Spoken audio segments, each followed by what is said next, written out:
Ahora sí, vamos a darle paso entonces ya a nuestro invitado, el doctor Jorge Acosta. Jorge Acosta, expresidente del Tribunal Supremo Electoral, para hablar sobre el panorama próximo que se viene y que ya algunos están en ensayos electorales. Doctor Acosta. Campaña, calentando motores. Están calentando motores. Doctor Acosta, buenos días.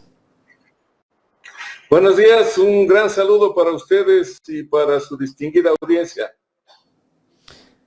Gracias, doctor, por acompañarnos en este día viernes. ¿Cómo ve el panorama en este país, doctor? Antes de entrar al tema electoral, ¿cómo ve al país después de casi 8 meses de gobierno de Daniel Noboa? Bueno, repetiremos que es la época en que el país se encuentra mucho más profundo en las patas de los caballos, como solemos decir los zimbabureños, ¿no? Realmente nunca ha habido tal crisis en todos los aspectos de la vida de los ciudadanos ecuatorianos. Si usted mira por seguridad, pues no existe seguridad en ninguna parte. Inclusive en la provincia donde se concentraron las fuerzas de seguridad, no lograron bajar, como era supuestamente la pretensión, el nivel de la violencia, de las muertes violentas, de los asaltos, de los robos, de los secuestros, etcétera, ¿no es cierto? Guayaquil sigue sufriendo de lo mismo, e igual que Quito, está totalmente abandonada de la policía, no se encuentran policías ni paraguas de remedio. Dicen que van a bajar a Durán, veamos, ojalá no sea únicamente pinta, buchi, pluma del presidente para decir que va a arreglar las cosas en la seguridad. También usted encuentra crisis laboral. No hay trabajo. La secretaria de Salud o ministra de Salud no atina a demostrar las afirmaciones del presidente y de ella de que hay más de 190 y pico de miles de empleos.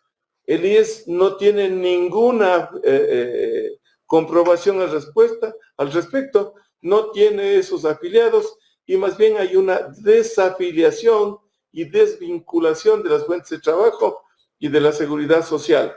Es decir, el país, por donde usted le vea, está en una crisis horrorosa y los gobernantes presididos por el joven Noboa, los gobernantes que son de la misma línea y de la misma laya que él, asimismo extremadamente jóvenes, sin experiencia, no atinan a hacer absolutamente nada. Y eso se refleja en ¿qué? En el 1,5%, en el 2,5%, el exitoso por ciento de ejecución presupuestaria. Fíjese, con crisis energética, con apagones, etcétera, el Ministerio de Energía, ¿cuánto ha ejecutado de su presupuesto? 2,5%. Es decir, ese es un reflejo de la incompetencia, de la indiferencia, de la incapacidad, de la pobre formación de esta gente y de su nulo conocimiento de aquella materia para la cual les encargaron gobernar. Es decir, cero les hemos puesto a ellos. Cero de calificación. No puede ser otra la calificación porque no saben ni hacen absolutamente nada. Ahora, a mí me gustaría estar equivocado y que alguien me diga un sector de la economía o de la vida nacional en donde haya triunfado el gobierno. Me contentaría el día, por lo menos, ¿no? Doctor, esta mañana yo, antes de venir acá al programa, venía escuchando una entrevista que le hacían al ministro de Transporte y Obras Públicas sobre este tema de la venida de la barcaza que ya está en camino y que está en unos días más acá en Ecuador. Hay un presupuesto de 180 millones de dólares, creo, para contratar esa barcaza, pero según el ministro, dice que no hay contratación alguna todavía y que ellos están arriesgándose en venir sin tener un contrato. Pero luego el ministro en esa entrevista dice que hay una adjudicación. Voy a rodar parte de lo que dijo para que después usted me dé su criterio. No, y aún ahí sí es más arriesgado todavía lo que está haciendo, ¿no? Porque es un equipo totalmente nuevo. No, pues y eso fresco, es mejor, ¿no? no, pues eso es mejor. No, claro, pero me refiero a la parte empresarial, ¿no? Arriesgarse a venir desde Turquía ellos, sin venir con un contrato, ¿no? Sí. Ahora, ellos sí, definitivamente que sí. Y ellos saben, porque nosotros hicimos saber, esto de aquí... ¿Y cuándo se da solución a eso? A ver, ya está adjudicado. Ya está adjudicado. Lo que falta es la formalidad del contrato, que prevemos que en los próximos días sea eso. Ya está en manos de Selec y yo digamos, me he desligado un poco. O sea, sí va a llegar, cabrón. Ya está adjudicado, dice clarito, ¿verdad? Así es. Explica esto. Esa es la demostración de cómo se están haciendo las cosas en el país. El disparate de haber puesto en... Se nos está cortando la señal. En contratación pública. Si nos puede repetir nuevamente porque se cortó la señal, noto tuvimos un que está salto. congelando la señal. Si sale y vuelve a entrar para tener una mejor recepción, le agradecemos muchísimo. Es importante tener el criterio del doctor Jorge Acosta como abogado y como una persona que conoce de la cosa pública, que ha estado al frente del Consejo o Tribunal Supremo Electoral, nos puede dar más luces de lo que está ocurriendo dentro de ese contrato que hoy dijo el ministro que ya está adjudicado. Primero daba vueltas al tema y decía que esa empresa se está arriesgando en venir al Ecuador. Car Power, esa barcaza turca que viene, creo que por cuenta propia dicen ellos, ¿no? Pero en la realidad es otra, ¿no? Doctor, ahora sí a ver si podemos tener su criterio. Yo creo que esa es una demostración palmaria de que las cosas se están haciendo con improvisación y con dolo. ¿Por qué improvisación? Porque no se pudo definitivamente nombrar hasta hace 2 o 3 días, creo, un titular del Ministerio de Energía. Estaba encargado el señor, acabamos de verlo en imágenes, ministro de Obras Públicas. Ministro de Obras Públicas fue abandonando toda la red vial ecuatoriana, que se ha hecho pedazos y ni siquiera contrató albañiles o unos obreros que pongan arena en los grandes huecos, destrozan los carros de transporte urbano, rural y de mercadería. Dejó botando ahí sin coste de alimentación y otros insumos para la ciudad ecuatoriana. Se fue a atender un tema en el cual él no tiene expertise, no está preparado. No logró demostrar ninguna experiencia para ese rubro, y a designar al titular. Y le ha designado a una chica absolutamente mediocre desde su propia presentación. Todas estas cosas tienen absorta a la República cuando sumamos este cuento chino de la barcaza. Doctor, seguimos teniendo problemas con su recepción. Por favor. Tenemos problemas con su recepción. No sé si es que es su dispositivo. No sé. Sí, puede ser la recepción del internet, doctor, hasta que usted pueda ayudarnos mejorando la recepción de su internet. Nuestro productor va a enviarle un nuevo link para que usted pueda conectarse con nosotros. Permítame, Jaime, enviar saludos a Norma Macías, a quienes están conectados a esta hora, Kiara Quinche, también a Humberto Robles, Manuel Arana, Néstor Escandón, Manuela García. Manuela García dice: saludos, Jaime, sigan adelante, la pelea es peleando. En la lucha. Hernán, también saludos a Mario Lucas, Mario Lucas dice, hasta la victoria con Luisa, siempre. Abrazos desde Chone. Néstor Escandón, el único medio que nos permite ver la verdad. Gerardo Torres, Roberto González, presidente del Banco del Pacífico, manifiesta que huye a otro país de traer buenas noticias. ¿Qué noticias? ¿Cuáles noticias? Noticias, es verdad que el Banco del Pacífico es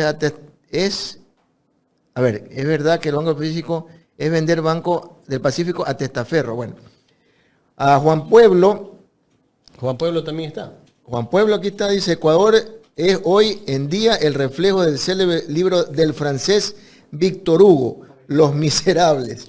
Bueno, He leído ese intentemos libro. ver si tenemos ya una mejor recepción con el doctor Jorge Acosta. Doctor. Espero que me escuchen. Lo escucho o bien. Me conecto al otro. Se cambió de equipo, me parece. Allá. Ahí está.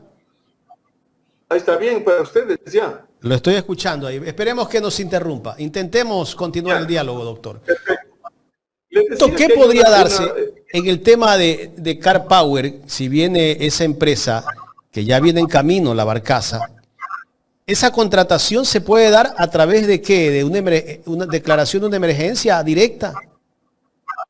Es que no. Las declaraciones de emergencia sirven única y exclusivamente para abreviar los plazos, para abreviar los tiempos.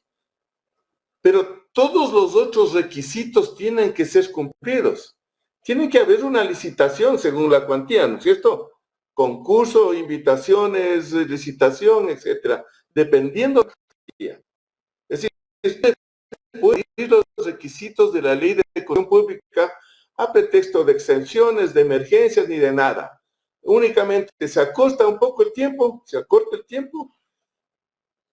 para todas las propuestas, los sobres, la experiencia, la capacidad financiera, etcétera, etcétera, etcétera. Ahí no hay nada que obviar, a excepción del tiempo. El resto tiene que cumplirse a rajatabla. Vengan a decir que ellos se han arreglado, estos no sé, son turcos, no sé dónde vienen, del otro lado del mundo, ocupando algo así como un mes en viajar. Usted sabe, usted y yo sabemos cuánto costará movilizar semejante maquinaria por el mar en esa barcaza para que llegue acá al Ecuador. Y llega acá arriesgándose a que no le den el contrato. Obviamente que el contrato ya está listo, pues, ¿no es cierto? Ya está listo para ser firmado. Claro que no tienen todavía el contrato, porque todavía no se han sentado a firmar. Están haciendo la pantomima de que llegue y de ahí se firme el contrato. Pero el mismo ministro ya dijo que habían hecho un procedimiento en la lista que usted mostró, que habían hecho un procedimiento y que se habían sacado por falta de requisitos, por falta de conocimientos técnicos, por falta de esto y de aquello, a las otras empresas oferentes, quedando esta únicamente como una cumplidora oferente legalmente dispuesta a la firma. Qué casualidad, ya la que tenga eje,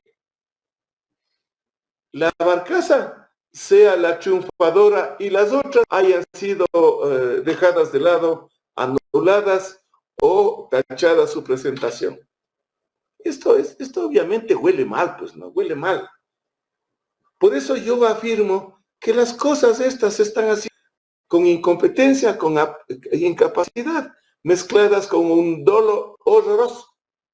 Y nos ven la cara y nos mienten a cada momento. Y claro, nosotros estamos en la angustia de regresar vivos a casa, en la angustia de no tener para hacer las compras, la angustia económica. Obviamente, lo que menos hacemos es reclamar al señor gobierno este tipo de actividades que rompen obviamente con el ordenamiento jurídico ecuatoriano y que en algún momento les va a causar problemas. Acuérdese de mí, les va a causar problemas y serios problemas legales. Doctor, Pero aquí hay algo que sorprende mucho. O sea, el presidente de la República en una cadena reciente habló de, por ejemplo, de fiscalizar, o no sé si esa sea la palabra correcta, de fiscalizar o por lo menos observar al alcalde de Guayaquil sobre ese, ¿cómo se llama el derecho soberano? La firma de la garantía soberana, poniendo en tela de duda, ¿verdad? Eso. ¿Cómo así el gobierno observa esto y manda esa amenaza? Y, por ejemplo, no fiscaliza los desayunos escolares entregados a la tía, a las empresas de la tía, este contrato mismo de las barcazas. O sea, esa es parte de su trabajo. Volvemos a la incapacidad, a la ignorancia. Esta es una demostración de supina ignorancia. ¿Por qué razón? Porque los entes de fiscalización, ¿cuáles son? El Congreso Nacional. ¿Quiénes más fiscalizan? Por ejemplo, en el caso del municipio, ¿cuáles son los fiscalizadores natos de la corporación edilicia? Los concejales. Ellos fiscalizan. Podrían hacer alguna tarea de fiscalización los señores componentes del Consejo de Participación Ciudadana y Control Social, a los cuales la ley sí les da un margen de fiscalización y un margen importante. Sin embargo, que no lo hacen, prefieren estar haciendo amarres para designaciones. Tenemos una comiscalización del Congreso. El presidente tiene fiscalización, tiene capacidad de fiscalización. No la tiene, pues. No la tiene. Yo no sé, los abogados que mantiene él ahí pagándoles en la presidencia de la República, ¿por qué no le orientan? ¿Por qué no le enseñan? O simplemente es la insana costumbre de mentir para ir tapando lo que no pueden hacer ordinariamente en el gobierno. Él no tiene nada que hacer en fiscalización, nada.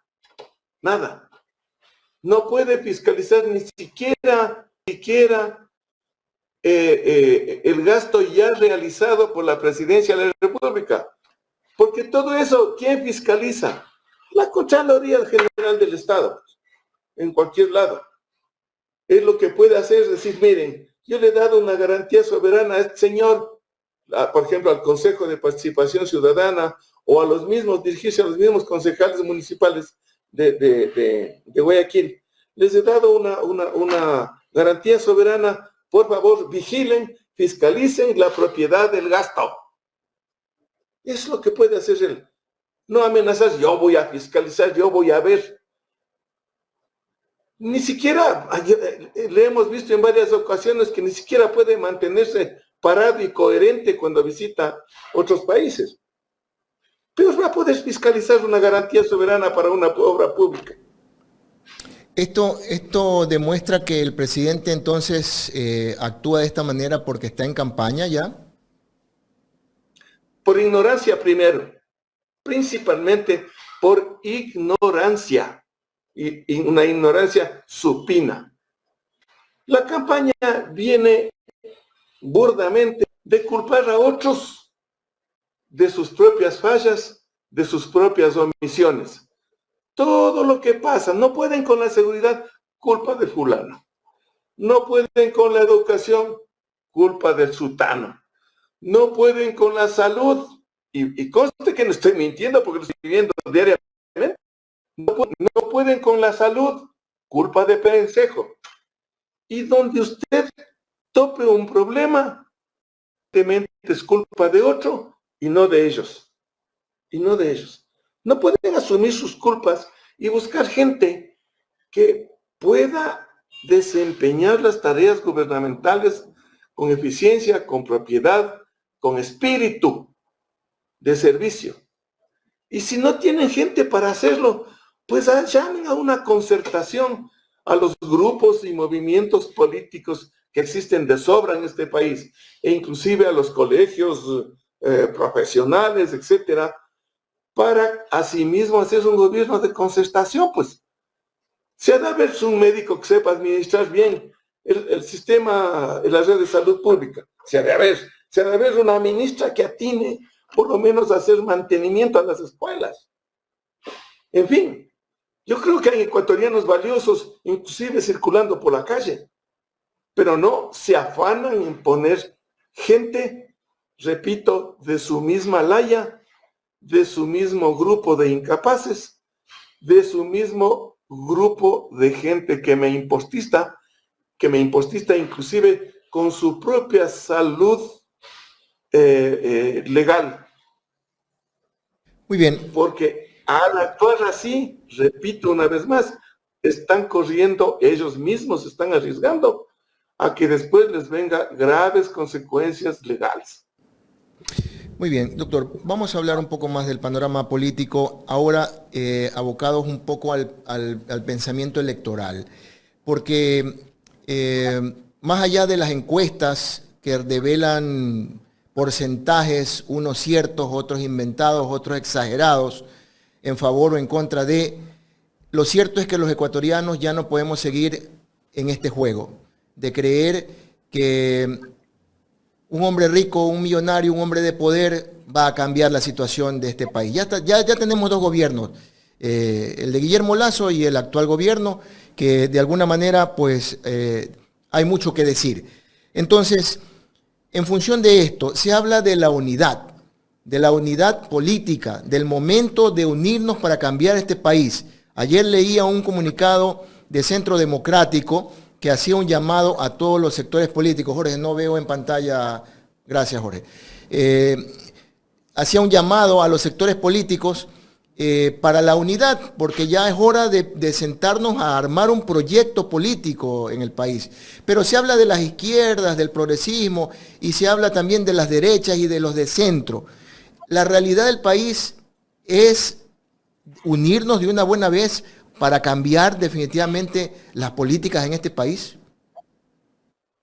Esa sería la idea, ¿no es cierto? Sería la idea de aglutinar las tendencias para que hayan candidatos muy bien escogidos en las elecciones internas previas, para reconformar nuevamente la institucionalidad del país en todos sus niveles, porque deben irse todos, no solamente los legisladores, no solamente los impresentables del Consejo de Participación Ciudadana y Control Social, sino todos deben irse para que se refunde una nueva institucionalidad. Lo mismo tiene que hacer la derecha que la izquierda. Exactamente lo mismo, para que haya máximo unos 2 o 3 contendientes, no más. ¿Para qué candidatos en número de 2 o 3? Precisamente para que no se desperdiguen las fuerzas que pueden conformar los equipos de gobernabilidad. Pero no, parece que no tienen conciencia de ella, se esmeran en atomizarse, toditos, no hay uno a quien quedar. Si no son los de mi grupo, el resto de candidatos no vale. Yo no me pongo con el fulano de tal porque es un abogado así, asado, cocinado, y lo único que hace es problemas. El otro hace desfiles, el otro hace paros, el otro hace esto. Por eso yo no quiero esa gente en mis cuadros. Y si nos unimos, que es de mi mismo grupo que salen los candidatos a todos los niveles. Ese es el pensamiento mezquino de la República que debe cambiar algún día. Y eso debe salir de la ciudadanía, ya no de los movimientos políticos. Ya la ciudadanía ya debería organizarse para rescatar la República de las manos de estos grupos que son defensores de sus familias, son grupos empresariales, defensores de sus grupos económicos y societarios, defensores de sus compinches políticos. Nunca son defensores del pueblo. Entonces, hora de que el pueblo dé la vuelta a las cosas. Mientras tanto, si sigue votando en la forma que lo hace el pueblo, no podrá jamás organizarse y lo único que atinará es a seguirse tirando al abismo como lo ha hecho hasta este momento. Doctor, pero tenemos una gran pandemia en este momento. La desinformación, el lavado de cerebro. Lamentablemente juega contra la democracia un grupo armado de medios de comunicación hegemónicos, corporativos, que lo que hacen es precisamente confundir a la población. Bueno, lo que pasa es que también la gente debe educarse a la gente. Desde los medios no tradicionales, desde los medios alternativos, tienen que haber campañas fuertes de información con respecto a lo insano de seguir escuchando a estos medios de comunicación que tienen